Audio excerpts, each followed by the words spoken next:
السلام علیکم ورحمۃ اللہ وبرکاتہ۔ الحمد للہ رب العالمین والصلاة والسلام علی سید المرسلین وعلی آلہ واصحابہ اجمعین، اما بعد۔ اعوذ باللہ من الشیطان الرجیم، بسم اللہ الرحمن الرحیم۔ طلب العلم فریضۃ علی کل مسلم۔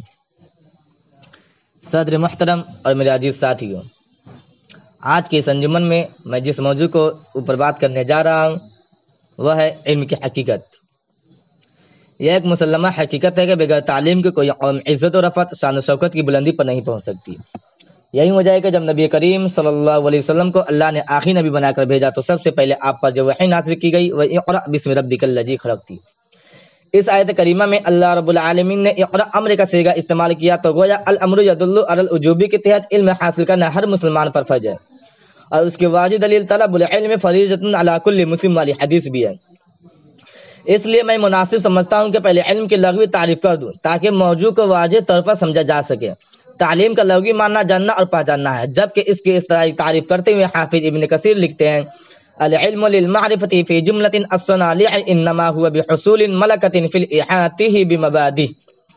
دین اسلام پر الیوم اکملت لکم دینکم کی مہر لگ گئی، لیکن اس کے ساتھ ہی اللہ تعالیٰ نے یہ بھی فرما دیا تعلیم شرعی کے بغیر کوئی شخص اپنے خالق برحق کو پہچان نہیں سکتا۔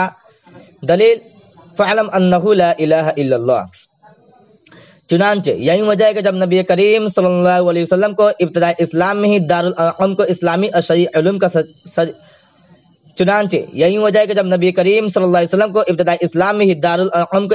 شرعی علوم کا سرچشمہ قرار دیا، جس میں بڑے بڑے صحابہ کرام نبی کریم صلی اللہ علیہ وسلم سے شرعی علوم سیکھتے تھے۔ پھر جب آپ مدینہ آئے تو مسجد نبی کے بغل میں صفہ نامی جگہ کا قیام بھی عمل میں لایا گیا، جس میں صحابہ کرام اپنی علمی تشنگی بجھاتے تھے۔ پھر نبی کریم صلی اللہ علیہ وسلم کے بعد صحابہ کرام تابعین اعظام نے علم شرعی کو دل و جان سے سیکھا۔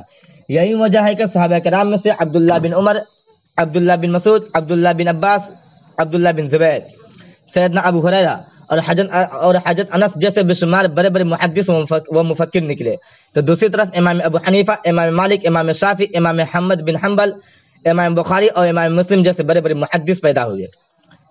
سامعین کرام، کتاب و سنت میں علم شرعی کے بے شمار اہمیت و فضیلت آتی ہے، جن میں سے چند آپ کے خوبصورت سماعتوں کے حوالے کر رہا ہوں۔ نمبر 1، جاہل اور عالم میں اس طرح فرق ہے جس طرح بینا اور نابینا میں۔ دلیل قل هل يستوي الذين يعلمون والذين لا يعلمون۔ نمبر 2، اہل علم کے لیے جنت کا راستہ آسان ہو جاتا ہے۔ دلیل من سلک طریقا یلتمس فیہ علما سہل اللہ لہ طریقا الی الجنہ۔ نمبر 3، اللہ تعالیٰ جس کے ساتھ بھلائی کا ارادہ رکھتا ہے اسے علم شرعی سیکھنے کی توفیق دیتا ہے۔ دلیل من یرد اللہ بہ خیرا یفقہہ فی الدین۔ نمبر 4، اہل علم انبیاء کے وارث ہوتے ہیں۔ دلیل انما العلماء ورثۃ الانبیاء۔ نمبر 5، اہل علم کا لگایا ہوا درخت ایسا شجر ہوتا ہے جو ہمیشہ پھلتا ہی رہتا ہے۔ دلیل اذا مات الانسان انقطع عنه عمله الا من ثلاثة صدقة جاریة او علم ينتفع به او ولد صالح يدعو به۔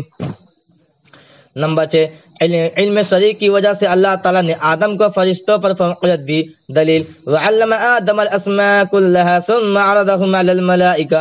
سامعین کرام، علم شرعی ایک قیمتی شے ہے جس کے پیش نظر ابو دردہ کا کتابوں کے اندر ابجر سے لکھا ہوا قال ابو دردہ الا ان اتعلم مسألة احب الی من قیام لیلۃ۔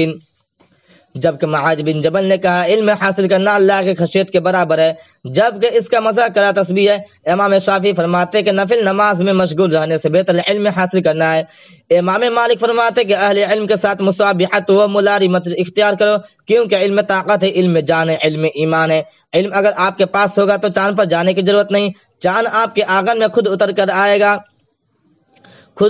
آئے گا۔ اس لیے ایک عربی شاعر نے کہا تھا ذو العلم فی الدنیا ہدایہ اذا غاب نحم اللہ بعدہ جدید، اور کسی اردو شاعر نے کہا علم و دولت ہے جو کبھی لٹتی نہیں، خرچ کرنے سے کبھی گھٹتی نہیں۔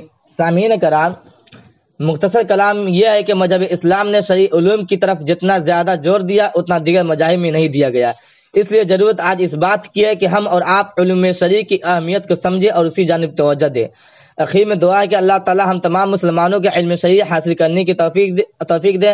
آمین. تقبل یا رب العالمین. والسلام علیکم ورحمۃ اللہ وبرکاتہ.